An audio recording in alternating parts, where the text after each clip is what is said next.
este espacio que acá en la EMPA, Escuela de Medios y Producción Audiovisual, pues bueno, nos hemos empeñado en que durante los trimestres haya oportunidad siempre, por lo menos una vez a la semana, de ver cine venezolano, si lo ponemos así de manera como muy simple. Si hay alguien que está estudiando audiovisuales, no necesariamente porque quiera dedicarse al cine, pero si bueno, va a hacer televisión o va a dedicarse a las redes, resulta que nada, que con el streaming ahora quiere hacer series, ¿no? O simplemente esto de lo multimedia, lo transmedia, etcétera y tal, es fundamental que bueno, que nos paremos en nuestro país, en nuestras referencias, en esa filmografía, y sí ya directamente hablando del caso venezolano, que bueno, que tanto nos ha dado, que nos debe justamente de servir de referencia.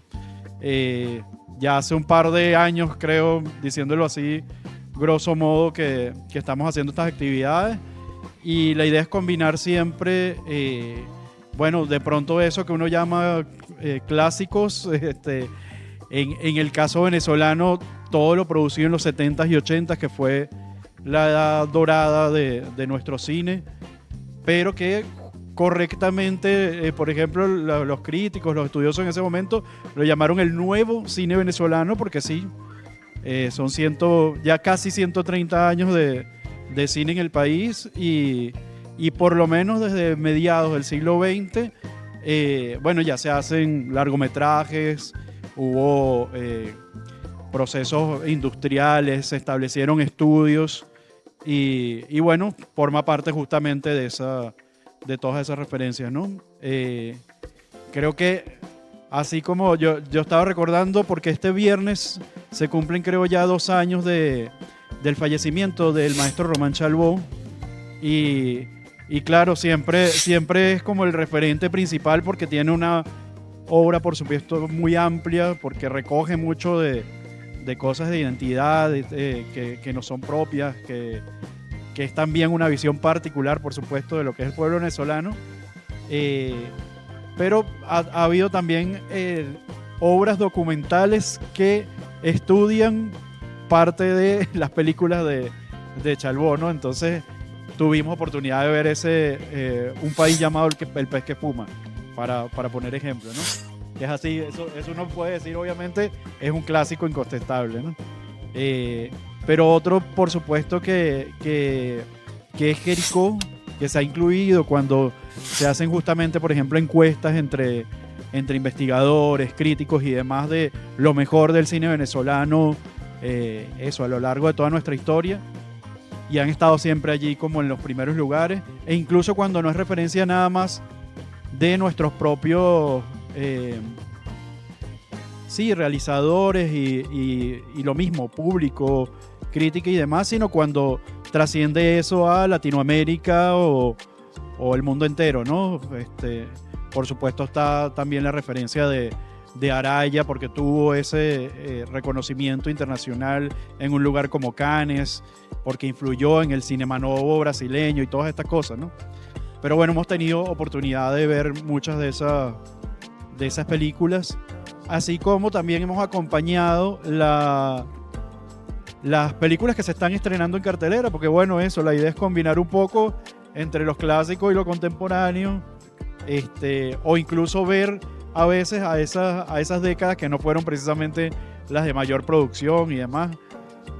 Falta estudiar estos tiempos recientes, pero bueno, ya es un cuarto de siglo de este 21, y hay que darse a la tarea también, ¿no?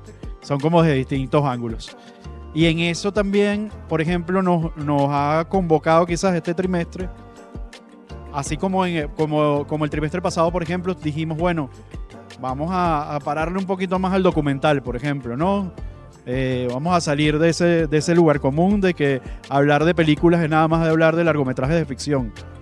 Y bueno, estuvimos haciéndolo este trimestre, hemos estado haciendo el esfuerzo, por supuesto combinado con cosas que siempre suceden, de tener en cuenta el cortometraje mucho más presente, porque además justamente muchas veces es lo que como estudiantes van a tener que enfrentar como ejercicio o como primera obra, ¿no? Y demás.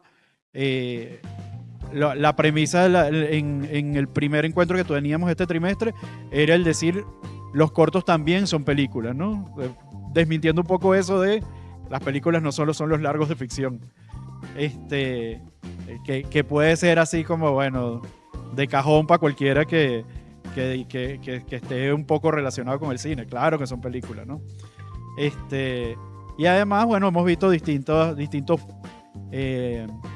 formatos o intenciones. A veces eso, entender y proponerse incluso que el corto, si bien puede ser una tarea, por ejemplo, un ejercicio, los tratemos efectivamente, bueno, como una oportunidad de hacer algo valioso, que nos guste, que comunique algo.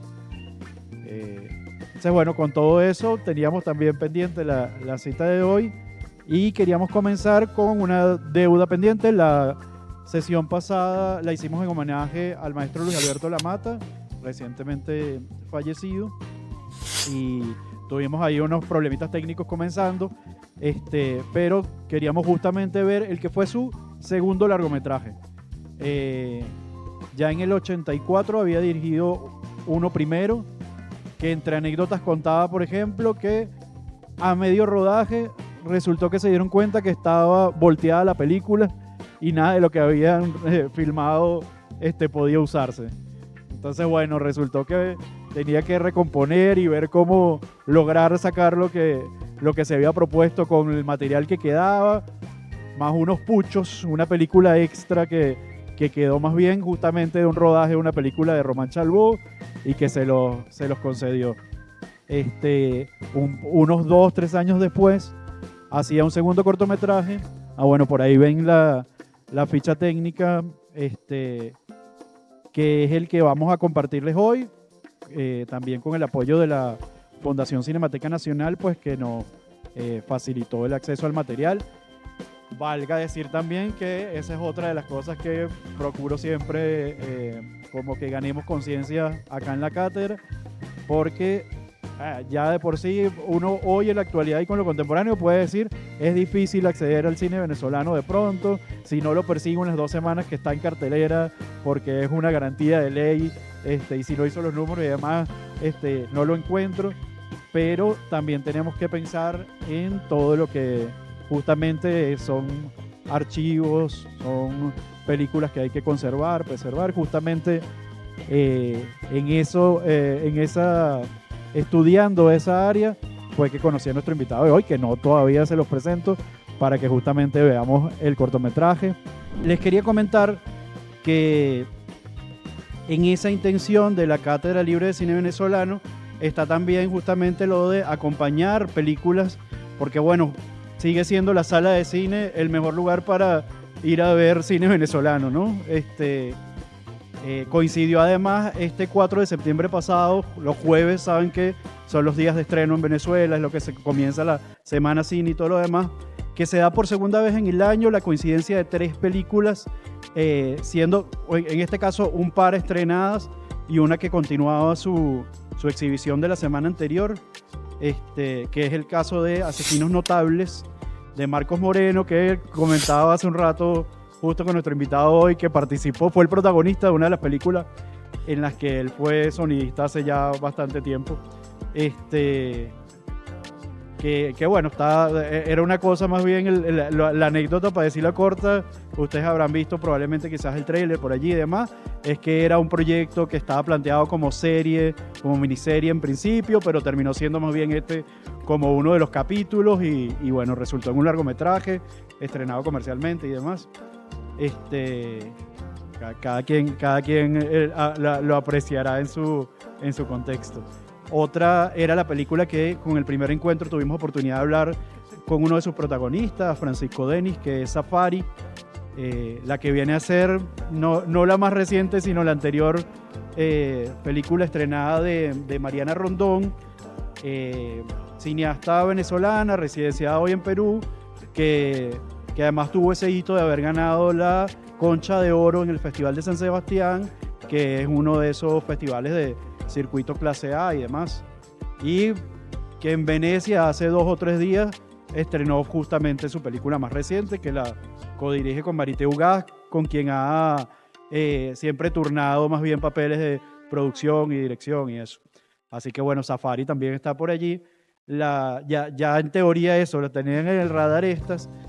La tercera película que está ahorita en carteleras es una ópera prima, como también es la de Marco Moreno, pero bueno, en ese caso él tiene por supuesto una carrera y una experiencia bastante dilatada más bien como actor. Este sí es un joven estudiante, digámoslo así, llamado Alejandro Rangel, que además esta historia se desarrolla desde un cortometraje que ya había dirigido antes, que había tenido bastante buena acogida en festivales y demás. Y es un poco el caso de lo que vimos con Demónica, ese corto producido por Will Rangel, que fue el otro invitado en aquella oportunidad de la cátedra, ¿no? Entonces es como también interesante eso de, bueno, fíjense, a veces el cortometraje puede estar producido para ser una especie de demo que luego se desarrolla en un largometraje, o puede haber sido concebido simplemente como una obra completa, pero con esas posibilidades de desarrollarse como un largometraje. Que les digo se llama Maribel, el cortometraje como original, por decirlo así, y la película refiriéndome justamente a largometraje de ficción, se llama Fragmentos, y quería compartir el tráiler acá para que, bueno, estemos como todos al tanto del cine venezolano que se está exhibiendo ahorita comercialmente.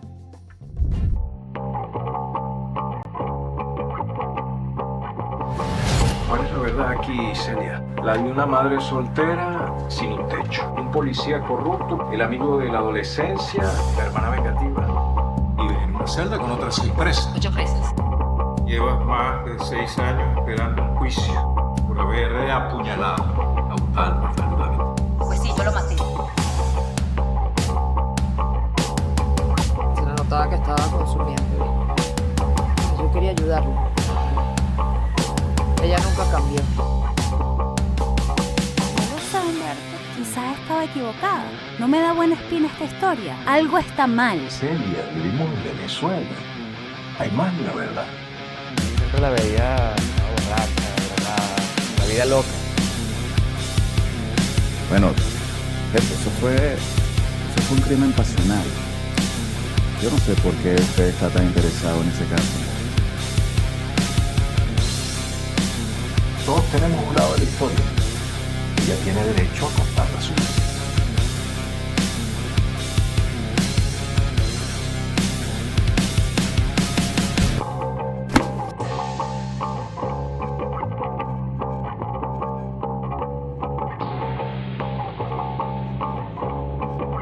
¿Qué pasó esa noche en ese anexo?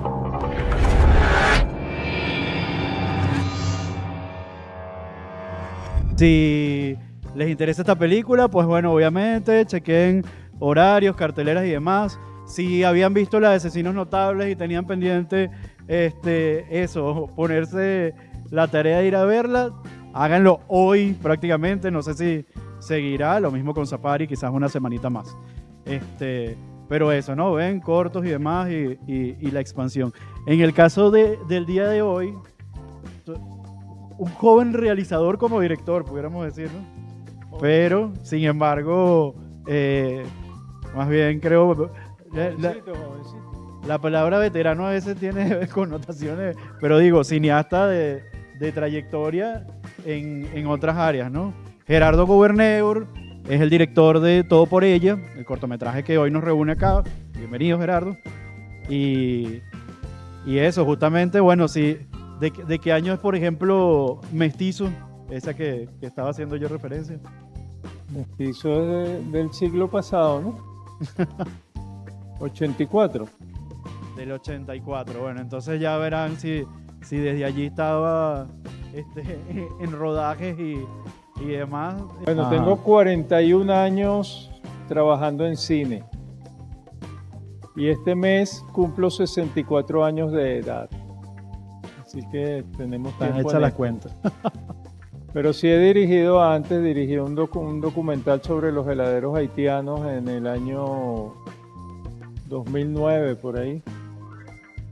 Y dirigí mucha publicidad institucional y muchos documentales institucionales. Bueno, porque a veces eso, como ese mismo sesgo que yo digo, que le llaman películas solo a los largos de ficción, entonces también pasa con la ficción nada más, ¿no? La gente en ocasiones, bueno, dice, mi ópera prima es esta porque esta fue la que... Los 41 cogí, años ¿no? son como sonidista.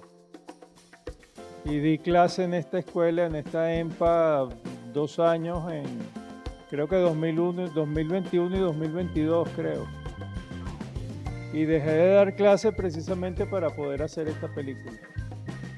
Que entre tantas cuentas y demás, nos decías que cumple un año de haberse estrenado. Y hoy está cumpliendo un Justo año hoy. Todo por ella. Hace un año exactamente fue estrenada. Si revisan la cuenta @Todo por ella la película, van a ver un resumen del primer año de Todo por ella. Exacto. Bueno, tenemos que ver el corto, pero yo creo que pudiera ser interesante incluso, porque no sé qué tanto crees tú que sea esto que llama lo diegético, ¿no? Lo que está dentro, esa conexión que tiene con la poesía de Ernesto Cardenal. No sé si nos pudieras comentar algo de eso. Yo prefiero, fíjate, yo prefiero que vean la película primero y después hablamos Sí. de todo lo que tenga que ver con la película.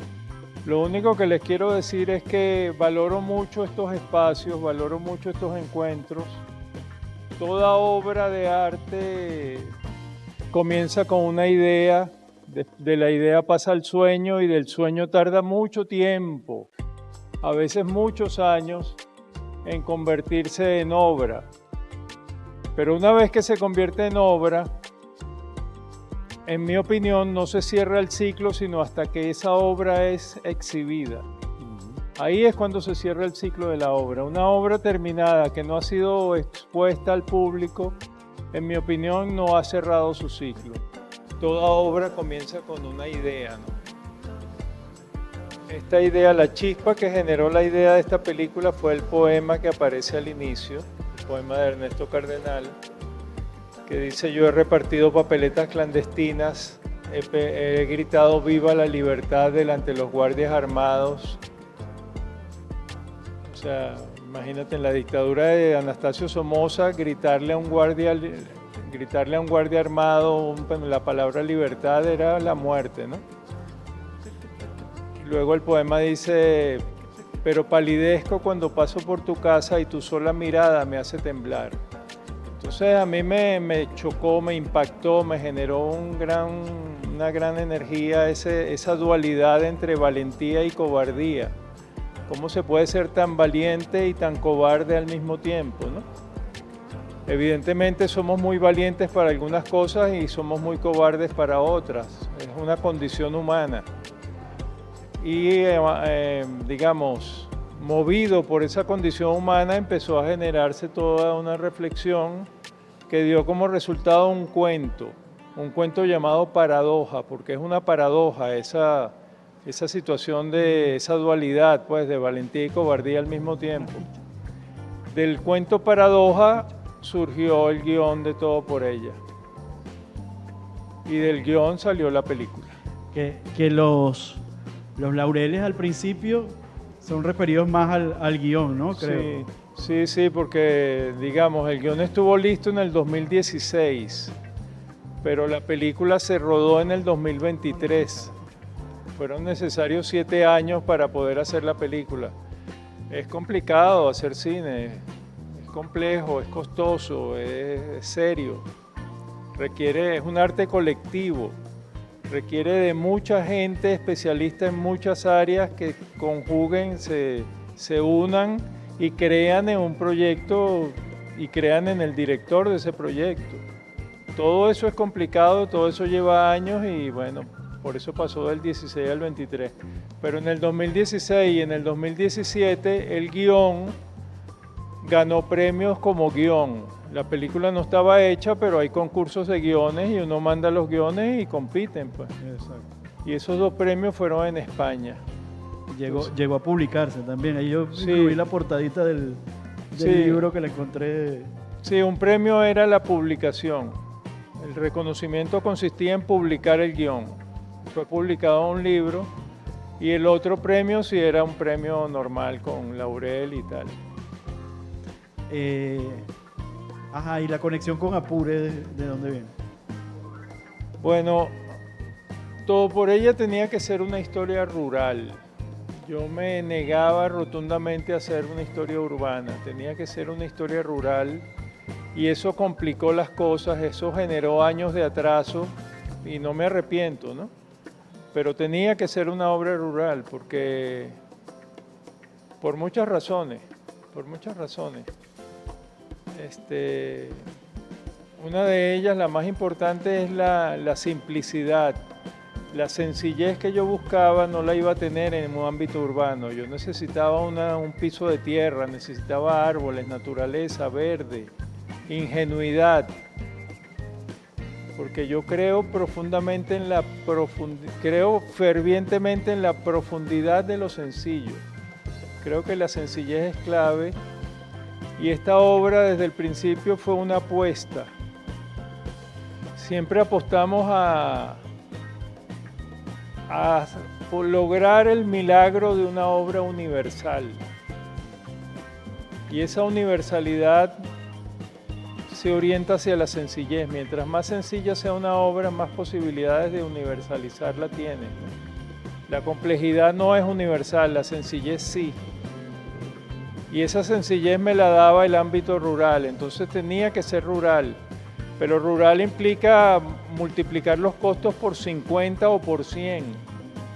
Rural implica, rodar fuera de Caracas implica mover un equipo fuera de Caracas, que tienes que darle todas las comidas, hospedaje, todos los traslados, todo lo que significa rodar en el interior, los problemas de electricidad, de internet, de comunicaciones, de gasolina, en el interior se multiplican por 1000, no es igual que en Caracas. Entonces rodar afuera era complicado. Y bueno, ya yo había rodado en el estado Apure en el 2012, yo le hice el sonido de una película que se rodó en Apure y estaba enamorado del paisaje apureño, de la belleza de Apure.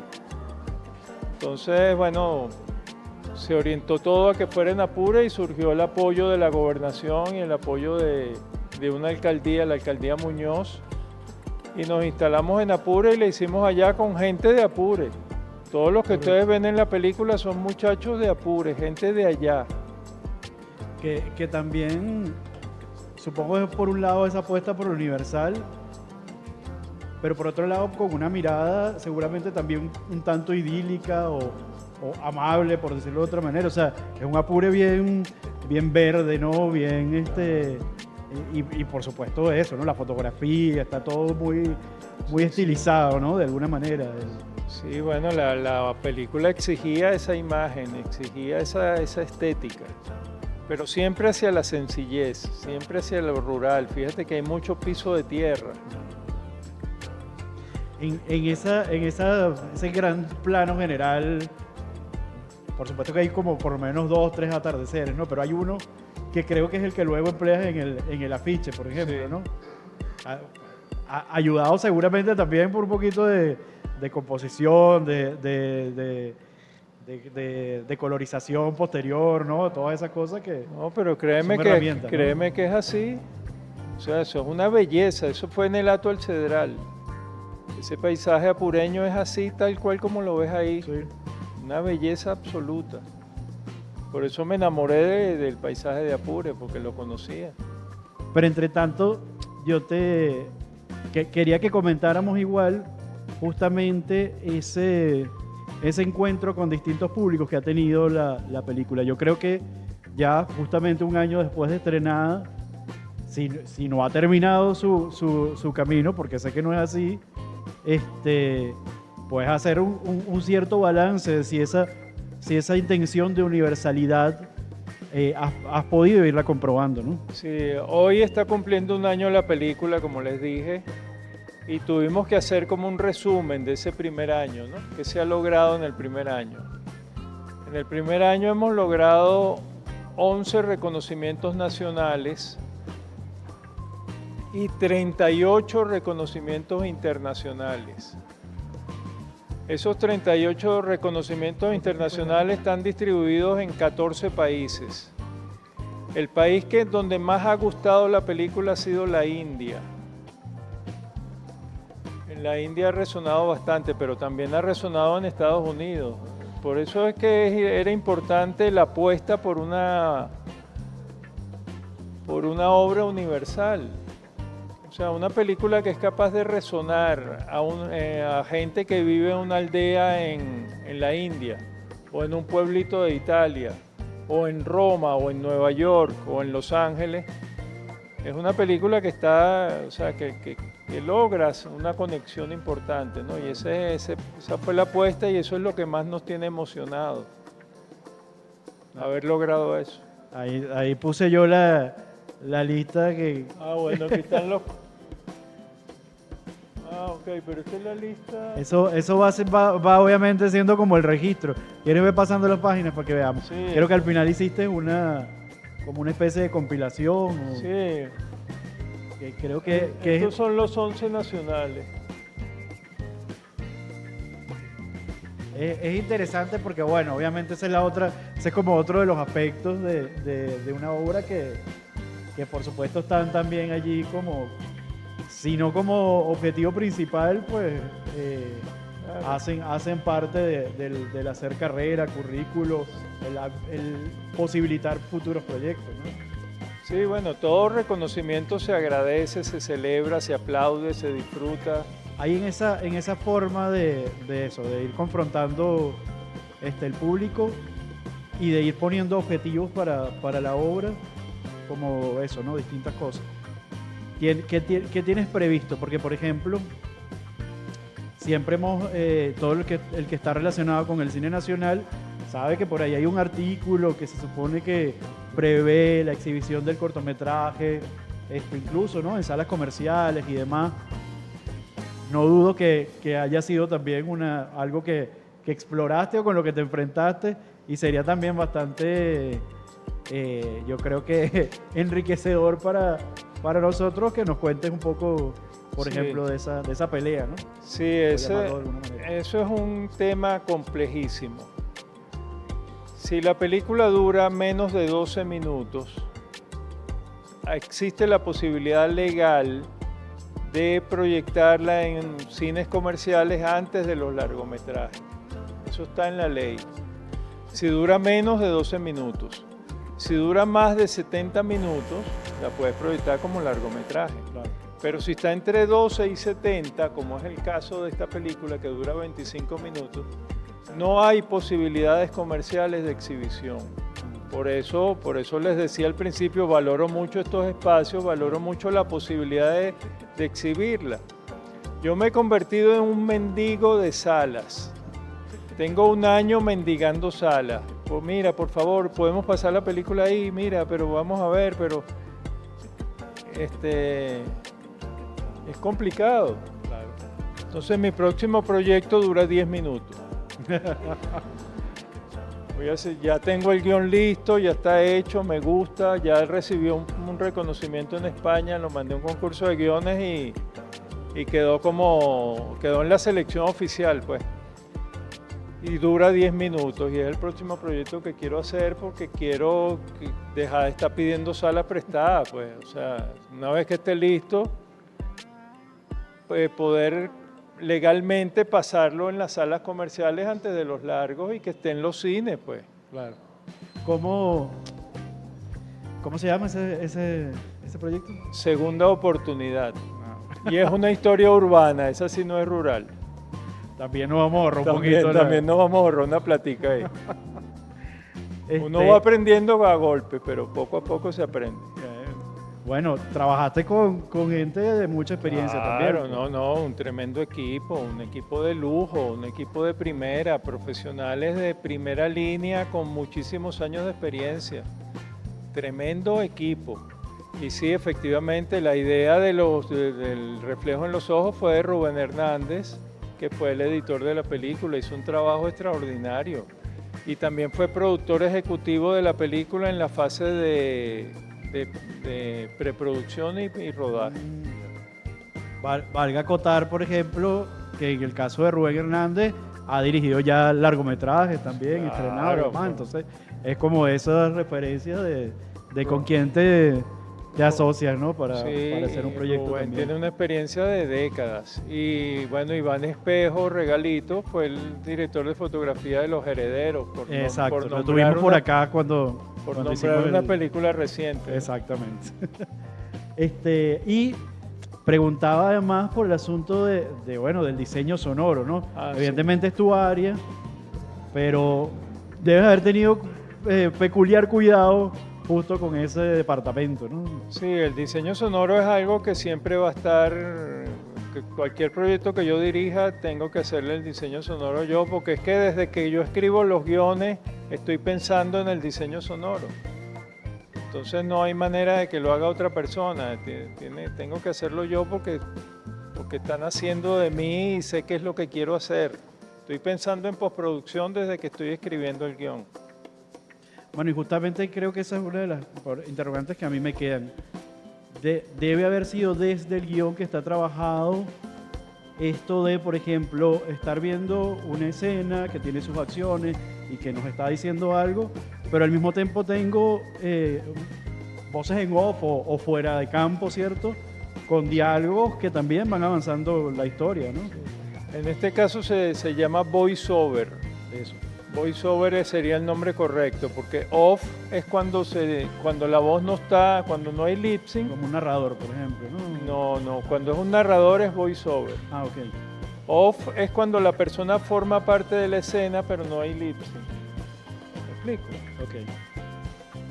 Voiceover es una voz superpuesta, es una voz que se pone en postproducción, es otra cosa. Bueno, yo tengo 41 años haciendo sonido y no se imaginan la cantidad de diálogos inútiles, absurdos e innecesarios que he tenido que grabar. Yo soy antidiálogo. O sea, a mí me preocupa la cantidad de diálogos que hay en las películas, que no tienen sentido, no tienen por qué estar ahí. Hay películas que tú le quitas la imagen y dejas el sonido y la entiendes completica. Para mí eso no es cine, para mí eso es radio. Y radio balurdo además, porque la radio tiene toda una... Claro, puedes recrear también ese la radio es un medio un ambiente, poderosísimo, maravilloso, que hay que saber manejar y hay que conocer. Pero entonces, esa cantidad de diálogos que no tienen sentido, o sea, y me lo criticaron muchas personas, ¿no? Cuando leían el guión me decían, pero esto no se va a entender, y yo, ¿cómo no se va a entender? O sea, ¿por qué tenemos un muchacho que está enamorado de una muchacha? Sabe que a la muchacha le gustan las rosas amarillas. Fantasea con que le regale una rosa amarilla en una playa. Y va para un vivero. ¿Qué va a hacer al vivero? ¿Va al vivero a qué? A buscar una flor. Entonces, ¿para qué necesito? Oye, buenas tardes, por favor, ¿tiene una rosa amarilla? No, no tengo rosa amarilla. O sea, eso no tiene sentido. Entonces, yo me ahorro todos esos diálogos, ¿no? Dentro de la camioneta policial, la mirada del policía cuestionándolo es suficiente. Ya con esa mirada eso lo dice todo. ¿Para qué necesitamos un diálogo donde él le diga, pero cómo vas a llevar a ese muchacho para la jefatura por una flor? No tiene sentido. Entonces yo los invito a que proyectos que hagan, métanle una lupa a los diálogos, una lupa. Y si ven que no tiene sentido, quítenlo. Hay muchas maneras de narrar. La única manera de narrar no es con diálogo. Tú puedes narrar con imágenes, puedes narrar con sonidos, con efectos. La música puede ser un elemento narrativo. Aquí la música es un elemento narrativo. Cuando hay ese entusiasmo al inicio, el chamo llega a la vigilancia. Empieza a hablar con el vigilante no lo deja entrar. Cuando el vigilante sube la mano, baja el tono musical y hay una sensación de tristeza musical. Estamos usando la música como elemento narrativo, igual con el profesor de matemática, con el cameo que yo hago. No hace falta diálogo cuando puedes narrarlo de otra manera, cuando la imagen te puede ayudar, o los efectos sonoros o la música. Entonces, bueno, soy antidiálogo y tengo 41 años grabando diálogos que yo digo, Dios mío, pero ¿qué es esto, no? Y cuando le digo al director, oye, disculpa, ¿no te parece que este diálogo pudiese ser más reducido? No, eso está perfecto así. Bueno, yo como sonista tengo que grabarlo, pero digo, es terrible el tema. Una desconfianza de pronto en la audiencia también, ¿no? En el público, en el espectador. Claro. Al final que... Sí, hay un ejemplo que yo siempre pongo. Un papá, el niñito quiere un perrito. Le dice a la mamá que quiere un perrito, la mamá le dice, ok, te vamos a comprar el perrito, y el papá se opone a que le compren el perrito. La mamá convence al papá, el papá, bueno, lo habla con él, el papá no está convencido. Vemos al papá pasando por una tienda de animales. El papá se mete a la tienda de animales, ve los cachorritos, ve el pocote de animales, agarra un cachorrito que le gusta, saca su tarjeta de crédito y le pagan. ¿Para qué necesitas diálogo ahí? ¿Para qué necesitas, buenas tardes, hay un perrito? Sí, aquí hay muchos perritos. Ah, bueno, yo quiero este que me gusta. Aquí está la tarjeta de crédito. Ah, sí, le voy a cobrar. Coño, ¿para qué? Si la imagen te lo está diciendo. Entonces, si tú le metes, fíjense en lo que pasa además, ¿no? Si tú le metes diálogo a esa escena, los diálogos se tienen que escuchar bien. Se tiene que entender lo que están diciendo. Entonces tienes que darle prioridad sonora a los diálogos y poner en segundo o tercer plano sonoro el ambiente de la tienda de animales. Si tú no le pones diálogos, tú puedes recrear el lorito que gorgojea, el perrito, el gatico, la riqueza sonora de la tienda de animales. La puedes utilizar a tu favor como elemento narrativo en el momento en que el papá está comprando el perrito. Y si él está mirando con mucha nostalgia los perritos chiquitos, hay sonidos de esa tienda de animales que te pueden ayudar a reforzar esa nostalgia. Entonces, el trabajo sonoro se enriquece cuando no hay diálogos. ¿Sabes que hay otra cosa que yo creo que es interesante entre distintos valores, por supuesto, que tiene el cortometraje? Que de pronto es algo que todas las elecciones que tomaste en ese, creo, apuesta por lo universal, tiene que haber contribuido a esto de audiencias de distintos lugares, entienden, se conectan, etc. Pero hay algo que yo sí creo que, al menos en términos, puede ser nacionalistas, uno suele asociar mucho con el carácter venezolano, que es el humor. Y hay bastante humor en el cortometraje, ¿no? O sea, hay muchos momentos en los que está precisamente trabajado para que, o es la reacción, ¿no? Por eso digo. Bueno, el humor es universal. El humor es universal. Lo que pasa es que el humor varía con cada cultura, pero cada cultura tiene su humor. A mí me gusta mucho el humor, todo lo que yo hago tiene que tener humor, pero no me gusta la comicidad, no me gusta el humor obligado, o sea, hacer reír por hacer reír no me gusta, lo rechazo, me choca. A mí me gusta el humor sutil, el humor sugerido. Aquí quizás en esa regla de los diálogos y demás, ¿no? Y de que lo que se dice, cuando el vigilante, por ejemplo, casi que le ladra justamente después de la policía, después de liberarlo, bueno, ya ahí realmente la función no es lo que está diciendo, sino que bueno, como que él le toca justificar la decisión, ¿no? Sí, el policía está drenando toda su rabia con un discurso que también tiene mucho de humor, ¿no? Claro, exacto. Toda historia no tiene necesariamente que tener pretensiones universales, por Dios. Yo tuve la oportunidad de dirigir el documental de los heladeros haitianos y ese es un tema absolutamente local, es caraqueño. El tema de los heladeros haitianos no se entiende en Mérida ni en Barquisimeto, yo creo que ni en Maracay. Había heladeros haitianos como en Caracas. Es un tema local, es un tema de Bueno, nuestro, que se entiende aquí, y sin embargo es una historia que tiene un valor, pues. No todo tiene que ser con pretensiones universales, es lo que le quiero decir. Lo local también es importante. Bueno, fíjense, yo creo que así como Gerardo como director agradece el espacio que nosotros brindamos para poder ver la obra, que yo creo que en cada oportunidad eso de poder tener un visionado y igual ver las reacciones de la gente, ¿no? Es siempre una oportunidad interesante.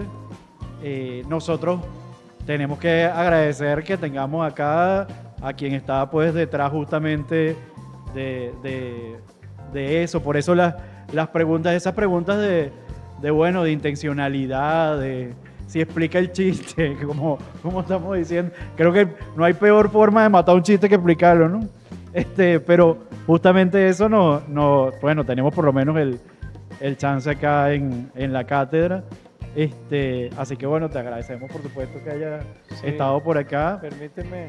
Y bueno, sí, por supuesto, que compartas con nosotros. Sí, aprovechando que estoy hablando con estudiantes de cine, estudiantes de audiovisual, me gustaría decirles que casi nunca van a encontrar las condiciones ideales para hacer lo que quieren hacer. Y la creatividad juega un papel fundamental en esto, ¿no? Porque no van a estar todas las condiciones nunca. Pensando en todo por ella, ubíquense en la escena de la camioneta policial, cuando Efraín está esposado, el policía gordo tiene la rosa en la mano y el policía flaco está manejando. ¿Dónde está la cámara ahí? ¿Dónde está la cámara? Les pregunto. ¿Ubican la escena? Claro, como desde casi el copiloto. Está afuera del copiloto, la cámara está aquí. Aquí está el copiloto, aquí está el policía gordo, la cámara está aquí. O sea, está fuera de la camioneta y la camioneta está rodando. Y no teníamos cámara car. ¿Saben lo que es cámara car? Una estructura compleja, costosa, que se coloca en la puerta de los carros. Ahí va la cámara de lo más equilibradita y todo se controla desde ahí se controla desde dentro del carro, pues. Y no teníamos eso. Cuando tú no tienes los recursos para hacer algo, tienes dos maneras de solucionarlo, o dos caminos, no soluciones, pero tienes dos caminos. Uno es ponerte a llorar. Ay, qué desdichado soy, no tengo cámara car, este gobierno, este país, este sistema, qué sé yo, y lloras y te quedas ahí llorando. Esa es una manera. La otra es buscar mecanismos creativos. Necesito que la cámara esté afuera y no tengo cámara car. ¿Qué hacemos? Bueno, no teníamos cámara car, pero teníamos mecate. Y teníamos cojones y ovarios. Entonces amarramos, el camarógrafo era un tipo muy corpulento, muy pesado y podía comprometer el estribo de la camioneta, ¿no? Porque la camioneta era prestada. Entonces, bueno, no lo puede hacer el camarógrafo, lo hace el foquista que es flaquito. El foquista lo montamos en el estribo y lo amarramos con mecate. Y la camioneta la amarramos con mecate también. Y la camioneta la rodábamos empujándola. Yo iba detrás del policía gordo acurrucadito ahí, con el vidrio abajo, viendo el monitor, que iba el asistente de cámara corriendo con el monitor aquí en la ventana y yo dirigiéndolos a ellos porque había un trabajo de miradas, ¿no? Yo dirigiéndolos verbalmente, viendo el monitor, ok, mira hacia adelante, ok, ahora se miran. El camarógrafo amarrado y un poco de gente sosteniéndolo por las nalgas para que no se cayera, ¿no? Con la cámara así y todos empujando el carro, o sea, condiciones precarias hasta cómicas, pero tuvimos que hacer como 10, 12 tomas hasta que quedó. No hay making of, ¿no? ¿Ah? No hay making of. Hay fotos de eso, sí. Y bueno, hicimos un poco de tomas hasta que quedó la que queríamos, pero logramos hacerlo. Entonces, el camino de ponerse a llorar no es el más práctico. El más práctico es el de la creatividad y entender que no vamos a tener los recursos. O sea, podemos hacer el cine que podemos hacer, no podemos hacer el cine que no podemos hacer. Y no tiene sentido pretender hacer Matrix con los recursos que tenemos. Pero con los recursos que tenemos podemos hacer películas dignas. Y se han hecho películas dignas y las seguiremos haciendo porque tenemos talento, tenemos cojones y tenemos ovarios. Eso es lo que les quería decir.